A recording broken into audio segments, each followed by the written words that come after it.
There is a moment, often invisible to the world, when a deeply feeling person stops trying to explain their pain. Not because the pain is gone, but because something inside them has shifted, quietly, irreversibly. This is not a breakdown, it is not weakness. It is the aftershock of carrying too much for too long in a world that kept taking without listening. An empath does not break loudly. They fracture inward. They learn early to read rooms, to sense moods, to carry emotions that were never theirs to begin with. Their gift is attunement, an open nervous system tuned to others' needs. But when that openness is repeatedly met with dismissal, manipulation, or neglect, something profound happens. The heart doesn't harden, it withdraws. This is the quiet personality shift. The empath who once over-explained now chooses silence. The one who chased harmony now chooses distance. The one who absorbed everyone else's pain finally asks a dangerous question: what about me? Emotionally destroyed does not mean defeated, it means the old survival strategy has failed. The strategy of pleasing, of fixing, of sacrificing the self for connection no longer works, and when a strategy fails, the psyche adapts not to become cruel, but to become real. Boundaries appear where guilt once lived. Discernment replaces blind compassion. Self-trust begins to matter more than approval. This shift can feel lonely. People will say, "You've changed," and they're right. You have changed, from someone who abandoned themselves to keep the peace, into someone who refuses to disappear to make others comfortable. What looks like coldness from the outside is often the first warmth an empath has ever offered themselves. This is not the loss of empathy. It is empathy finally being extended inward. And here is the truth that demands courage. Healing does not mean returning to who you were before the damage. Healing means becoming someone who no longer tolerates what broke them. It means honoring your sensitivity without letting it be exploited. It means choosing relationships that can meet you where you are, not ones that require you to shrink. Silence is often misunderstood because we've been conditioned to believe that strength is loud, expressive, and constantly proving itself. But when an empath grows quiet, it's rarely because they have nothing to say. It's because they've learned, through exhaustion, disappointment, and repeated emotional injury, that explaining themselves did not bring safety, understanding, or care. Silence becomes a conscious choice, not a retreat. It is the moment when energy is no longer wasted on people who listen only to respond, not to understand. For a long time, the empath spoke too much. They clarified intentions, softened truths, apologized for feelings, and over-articulated pain in the hope that being clearer would lead to being treated better. But clarity did not create connection. It created vulnerability that others sometimes used carelessly or cruelly. Over time, the nervous system learns. It learns that words offered to the wrong people become weapons turned inward. So the empath stops volunteering their inner life to environments that cannot hold it. This silence is not passive. It is deeply active. It is the internal decision to protect what is sacred. The empath begins to realize that not every discomfort needs to be explained, not every boundary needs to be justified, and not every misunderstanding needs to be corrected. Some people are not confused, they are committed to misunderstanding because it benefits them.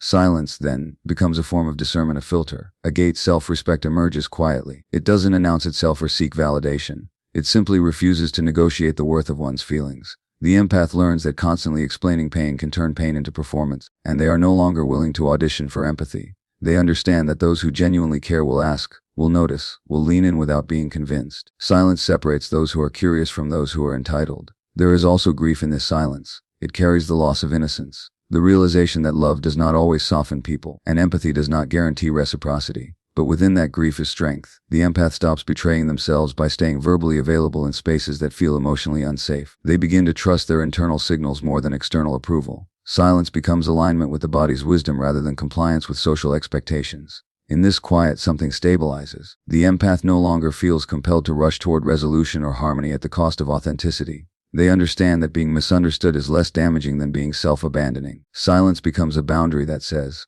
"I will not shrink to be palatable. I will not expose my wounds to be validated by those who contributed to them." It is not withdrawal from connection. It is a refusal to engage in emotional labor that is not reciprocated. What others interpret as distance is often the empath standing closer to themselves than they ever have before. The silence holds clarity, self-trust, and the recognition that dignity does not need an explanation, that peace does not require permission, that presence does not require constant self-disclosure, and that some truths are safest when they are honored internally rather than translated for an audience that never learned how to listen.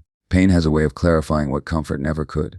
For an empath, repeated emotional injury eventually forces a reckoning. There comes a moment when the body and mind recognize that continuing to give without protection is not kindness, it is self-erasure. Boundaries do not appear because an empath suddenly becomes cold or selfish. They emerge because the nervous system can no longer survive constant overexposure. What once felt like loyalty begins to feel like harm, and something deep inside refuses to keep paying that price. At first, boundaries feel unnatural. The empath has been trained, often since childhood, to equate love with availability and worth with usefulness. Saying no feels dangerous. Distance feels like betrayal. But pain has a way of teaching what intellect alone cannot. Every time a limit is ignored, every time generosity is met with entitlement, the psyche absorbs a message without protection. Compassion becomes a liability. Boundaries begin as a response to injury, but they evolve into an act of self-preservation. This shift is rarely understood by others. People who benefited from the empath's lack of limits experience the new boundaries as rejection. They label it selfishness, emotional withdrawal, or arrogance. But what they are reacting to is the loss of access. The empath is no longer emotionally available on demand, no longer willing to be the container for chaos without consent. Boundaries expose dynamics that only function when one person gave and the other overtook. Internally, something powerful happens. The empath starts to distinguish between responsibility and obligation. They recognize that feeling someone else's pain does not mean carrying it. They learn that empathy without limits is not virtue. It is depletion. Each boundary drawn is a quiet declaration that their energy is finite, valuable, and worthy of protection.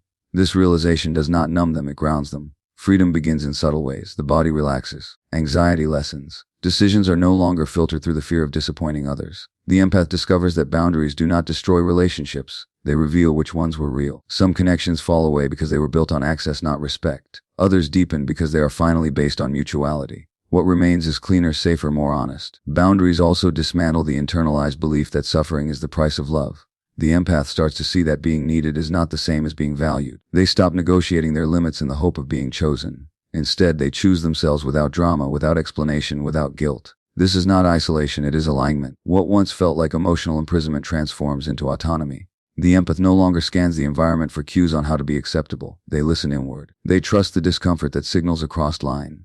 Boundaries become a living system, adjusting and strengthening as self-respect grows. They are no longer reactions to harm but expressions of clarity. Pain may have been the catalyst, but freedom is the outcome. For a long time, empathy flowed outward without restraint. It moved automatically toward others' pain, others' needs, others' emotional gaps, often bypassing the self entirely. The empath learned to recognize tension in a room before recognizing tension in their own body, to respond to subtle shifts in others while ignoring the quiet signals of their own exhaustion. This outward focus was praised, relied upon, even romanticized, but it came at a cost that was rarely acknowledged. Compassion became a one-way current, draining rather than sustaining. When emotional collapse occurs, it is not because empathy was a flaw, but because it was misdirected for too long. The empath reaches a point where giving no longer feels generous, it feels empty. This is the moment when empathy does not disappear but changes direction. Instead of reflexively moving outward, it pauses. It turns inward. It begins to ask questions that were once avoided. What do I feel? What do I need? What am I tolerating that is harming me? At first, this inward focus can feel uncomfortable, even shameful. The empath may confuse self-attunement with selfishness because they were conditioned to equate goodness with self-neglect. But as they begin to listen to themselves with the same sensitivity they once reserved for others, something stabilizes.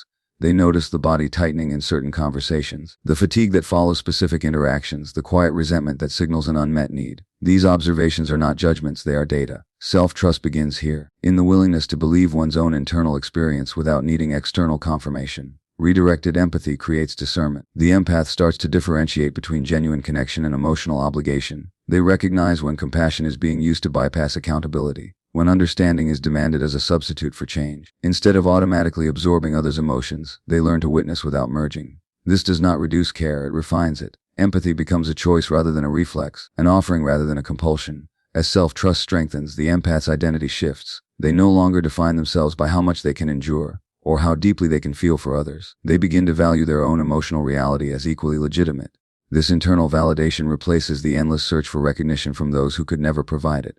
The empath becomes less reactive, less easily pulled into emotional turbulence because they are anchored in their own experience. Relationships change as a result. The empath no longer overextends to maintain connection, no longer translates others' behavior into self-blame. They allow discomfort to exist without rushing to fix it. They trust that true connection does not require self-sacrifice. Empathy, now grounded in self-awareness, becomes more sustainable and more honest. It is no longer fueled by fear of abandonment but by clarity and presence. This inward redirection does not make the empath less kind. It makes them less exploitable. Their compassion is no longer scattered or draining. It is contained, intentional, and rooted in self-respect.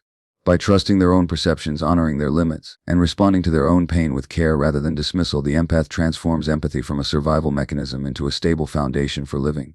So here is the call to action, quiet but powerful. Stop apologizing for the boundaries that saved you. Stop explaining your growth to people committed to misunderstanding it. Start listening to the signals in your body. They are wiser than your fear. And most of all, reclaim your empathy as a strength that begins with you. The world does not need you numb, it needs you whole. Choose yourself, not loudly, not dramatically, but consistently, starting now.